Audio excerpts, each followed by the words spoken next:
Alright guys, welcome back to another video. This will be part 2, talking with a mechanic. So today we have Dwayne "The Rock" Johnson with us. He's currently working at my brother's shop as a mechanic. The main thing he does a lot is motor swaps. So, especially on the SRT4. Funny guy. I like that. So, speaking of which, SRT4. Yeah. What's the status? What's going on with that? I heard a lot of different things going on. I'm worried. Yeah. Well, there's a lot of different things going on, as you heard. Right now it's down. Oh, really? It was down last time too. Just in case y'all missed that episode, we'll link that in the description so y'all can see that one. It was down. It was down. But when it was up, this guy car happened to go down. So. So it was up for a little bit of time. It was. So after Joe came by the first time, his car was up for a little while. Yeah, it was up. So, because he just recently took his car to the shop, like, what, 3 weeks ago? Yeah, 2 weeks ago? 2 weeks ago. So how long? So what? You got it up out the shop, drove it down 380 and blew it? No. It was up and running for about maybe a month and a half. I took it to Jersey. My main goal was to get it ready for H2O. Wait, you just gonna take an SRT4 to a Volkswagen meet? Listen, it's an everybody meet. All right. Not quite sure that's how it works. Now, if they said, we gonna have the Skittles convention, I'd expect to see an SRT4 there. You see these glorified Volkswagen drivers that think they're driving something. Listen, calm down. That's just what I got now. The only thing that you guys have is suspension. That's all those cars are worth. That 1.8T, that 2.0T, listen. First of all, you can leave it. First of all, I ain't saying nothing about no 2.0T. That's the new stuff. I'm not up on that right now. All right. I got the old joint. I got the 1.8T. All right. First of all, I know firsthand that this thing is not keeping up with that torque monster of an SRT4. I'll probably blow my motor. But right now, I can smoke your ass. Because you sit on the floor! So what you got planned for? What happened you fixed? Basically, what I did was I spun cylinder 1 crank bearing and cylinder 4 crank bearing. Took it apart. It was pretty wore down bearings. So, just real quick, for anyone who doesn't know what spun bearings is, just they crapped out. Yeah. I wish I still had the old ones, but I threw them away. That would be a nice souvenir. But I replaced one. Yeah, you kept it. We didn't keep the balance. Yeah, those are the good ones? Those are 2 and 3. From 2 and 3. Go ahead. So I ultimately just took the little pin down, disassembled the balance shaft to get to the bearings, took it, polished the crank, and I replaced them. So I put new bearings from cylinder 1 all the way to 4. Okay. I have another motor that I'm going to build, so I have main bearings for that. I ordered brand new crank bearings for that. So the motor that you're building, that's for the SRT4. Yeah. So that's going to be what, your power motor, and this is just going to go back in just to run it? Yeah. So the motor that's here is just the motor to go back in. So that's the one that came with the car. he's a, you know, I didn't mention my brother had an SRT4 too, Okay. which is the blue one sitting out there. All right. So That makes sense. you know, and then he took it over, so he has the engine. So you know what I mean? He has the one from his red car, the one from the blue one, which is he currently said he's going to build that one while he puts that one back in to drive, which is smart. All right. Which is smart. So the gold one Mm-hmm. is going to be a track motor, not a track motor, but Performance. It's going to be all performance all motor. around. You know what I mean? So how And much? that's So going to be a daily driver. So how much horsepower are you looking to get out of the performance motor? I'm looking to make about 800. Yeah. That's Excuse me? It's gonna be a lot of money. That's a lot. Well, start turbo, right? Correct me if I'm wrong. Start turbo, start block, start everything with the right tune. They can make what? I mean, stop Stop motor can hold 500 horsepower. Right. And that's pushing it. That's pushing it the to limits. Yeah. So I mean, to save power wise on the stop motor, probably be like. 40, But then you figure 40. you got to do to accompany that. There's going to be a lot of suspension work that goes in with to help put all that power to the ground. The biggest problem with the SRTs is hard to put the power to the ground. Yeah, No matter what you do to it, it's freaking savages you know when it comes to the tool. they when they were made from factory, they come 230 crank. That's being horsepower and 250 in torque to the wheels. So just imagine as you upgrade, you know, in turbo Those are numbers of I want to say late 90s, early 2000 muscle car numbers. Real wheel drive vehicles were putting out stuff like that. Even sometimes in cases less, we're putting out with straight motors. Like V8s, we're putting out like what 220. Yeah. Like the Firebird. Yeah, like the Firebirds. The base model Camaros? Yeah, the Z28. Yeah. He may start sliding sideways, but once he gets traction, he might be in trouble. It's already a powerhouse. You know what I mean? I upgraded it, put a bigger turbo, 62 millimeter, and from the low end, the power's a little iffy. I spin first, second. Once I get into third, you know, it goes. I mean, and that's how I spun the Baron. I actually ran the Audi TT. He took off from the light. It was still red. I sat there waiting for it to turn green, and once it turned green, you know how they say, chase is a race. So I had to chase him down. And successfully, That can't be applied to everything. Just racing. You can't apply that to everything. Get yourself some trouble. It's a lot. I chased him down. He was at 130. All I right. reeled him in. And going out of fourth into fifth is, I'm guessing, where I had my Baron failure. Before that, I used to rip the car around every day. Not to fail me ever for 3 months straight. Whoop that ass from that motor. Can't kill it. Can't kill it. Perfect. And then Destroying Hondas. Left and right. This is true. I have videos. The Honda hit us up. I love after the car's back on the road. Well, what should be in a couple of days? It's ready to go back in. Okay. It's just, you know, we have a motor job here that, you know, is priority. Anything that's, if it don't make money, it don't make sense. And if it's my vehicle and it's taking up space, then it don't make sense because we're here to make money.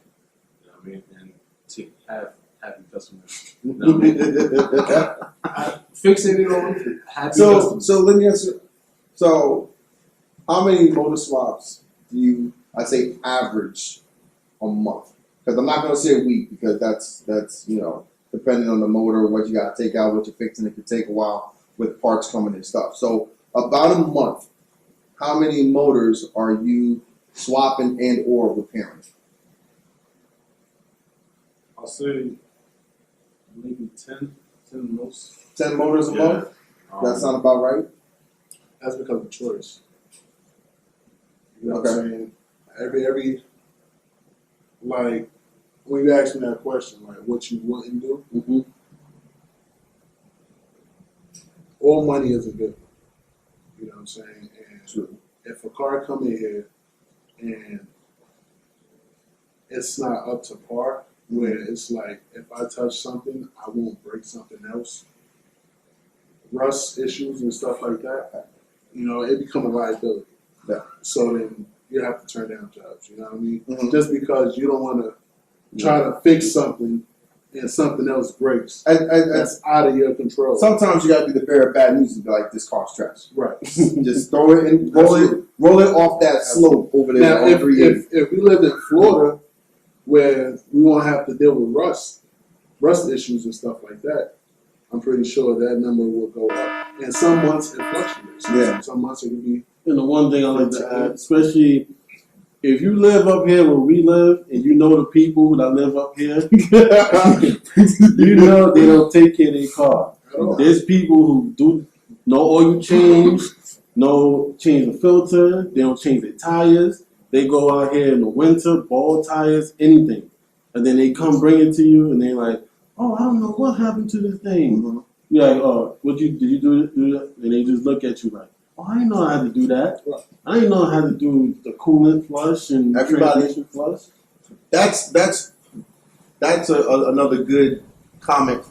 How often do you still see the old not stereotypes, but the myths of like, oh, you're not supposed to change your transmission fluid, or you don't change your coolant, or some dumb crap like that. Because I mean, in older vehicles, there was like, oh, you don't change your, you know what I mean, you don't change out the transmission fluid. Well, Like, you know, this was well before the days of the planetary gear set. So I'm going to say, I mean, people still, to this day, they come and they want a transmission flush. But I'll stop them in their tracks and ask them, have you ever done it? Because if you have never, then I won't touch it. Because when you flush and you add new, it turns into a detergent and it kicks up the clutches. So I don't want ever the responsibility to be, hey, he did this and this was the outcome, knowing that you never ever serviced anything. so what happened is if after a while, if you don't change the transmission fluid, pay attention to it. the minerals I'm not close down. and pieces of the transmission is inside that fluid. So sometimes it's better safe to keep. Sometimes it's The better, dirty fluid. yes, than to put fresh fluid People don't after a understand- certain amount of mileage. Yeah, because people don't understand that the transmission fluid serves the same thing as your motor oil. It just lasts a little longer. It's a cleaner, it's a lubricator, it's a coolant. So every so often, you got to change that out. And what he's saying was that if you go too long without changing it, that dirt now becomes a part of the system. It starts to open up things and push things. So now when you are putting in fresh fluid, now you have slippage because now your tolerances have widened. So instead of being 1 millimeter thickness or 0.12 millimeters, now you've got a full half a millimeter, and your motor and your trans starts slipping, and basically you're just sitting there with the chip screaming at you. Mm-hmm. Like a lot of people don't And another understand thing that. too is, you know, people don't read the owner's manual to their car. They'll buy a brand new car. They'll drive on it. They expect 10 years. they expect all the dummy lights Right. to come on. Right. They'll drive for 10 years with no problems, right? Except for regular stuff like brakes, oil change, air filter. You know, regular. Yeah. And this is the thing, people think that's where the maintenance stops. You know what I mean? They don't check their owner's manual, and they drive 10 years like that, and then their motor go at 140,000 miles. 140,000 miles, right? And they're like, I don't know, it's so low miles and this and that. They didn't read the owner's manual where it says, you know, you gotta change the timing belt, at 70,000 miles. No. Yeah. You gotta change the head gasket. And they looking at the mileage like, this car is a piece of Well, crap. if you tell them that, they Right. don't believe you. Right. They're And like, they oh, it's think driving you fine. out. Yeah, they think you out for the motor cell. And Yeah. it's like, yo, your motor's shot, bro. You here to knock me on the door. Yeah. You know what I mean? Like, You get gotta away say, yeah, from it. man. I mean, when a brand new car is sold to you, it should be said to you. You know what I mean? As a courtesy, you're going to spend thousands of dollars. You know what I mean? I would feel like, hey, I don't know nothing about a car, Absolutely. and I'm coming to you to buy a car. You know what I mean? When you go buy a car, they don't say, hey, read your owner's manual. Not a lot of people have time for that. People, you want the car because you need to do this and that. It's an A and B. It's a basic utility. And it's cool that it should, hold on, not to cut you off. It should be a courtesy, but at the same time, it shouldn't be a requirement. no, I mean, Because at the same time, you buy shoes, they don't tell you how to wear it. for a salesman, You know what I mean? And shoes and cars are two different things. You know what I mean? One's for walking, one's for driving. How far are your shoes going to really take you? But the one thing they got in common is they both supposed to get you somewhere. I mean, you get places without shoes. But also, I think, Africa. I No shot. don't know. You go down to certain places of Shot. Florida, certain in the depths of Florida, The weather's permitted, Normans, the weather's permitted, but not up north, But I've never experienced this myself. But I got family up in upstate New York that they've owned Volvos all their life. Their local Volvo dealer will call them, and this is the time of landlines. You probably don't know what that is. And we'll tell them, be like, hey, you have yada yada yada coming up. Right. We're letting you know. You don't have to do it, but it is recommended to keep the car running for the longest period of time. When you go to Honda, Toyota, Subaru, they ain't doing that. Like your normal, everyday, run of the mill. You know what else they do. You know what else too? They might send you like an email or like a little reminder card, but they're not calling you, being like, Jeff, bring that shit in. Yeah. You know what it is too though? They don't do it to every car. Yeah. But if you spend X amount of dollars on a vehicle, they're gonna do it because it's bringing in money. You know what I'm saying? So if you have a luxury vehicle that's worth over $80,000, they're gonna do it. If you have a $40,000, $50,000 vehicle, you're not gonna do it. And also too, back in the day, they wasn't selling vehicles as they is now. Mm-hmm. Everybody and their grandmother has a vehicle. Yeah. I see them really reaching out to their continuous people that come in and buy from them every X amount of years. I mean, your whole family got Volvos, so like the loyal customers. For a long time. So they say, hey, these guys are always in here spending thousands of dollars getting what's new. So we're gonna give them that courtesy. Hey, listen. Versus somebody who one time gets a Toyota, the next time they get a Nissan, the next time they get a Subaru, then they get another Toyota. Then they As usual, let us know what you think in the comments.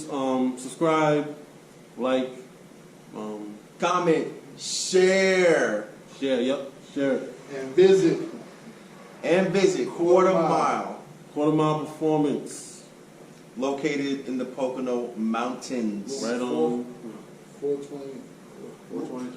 423 and Route 611. Yep. Narrow gas. Google it. All right. And as always, Wrench Daily.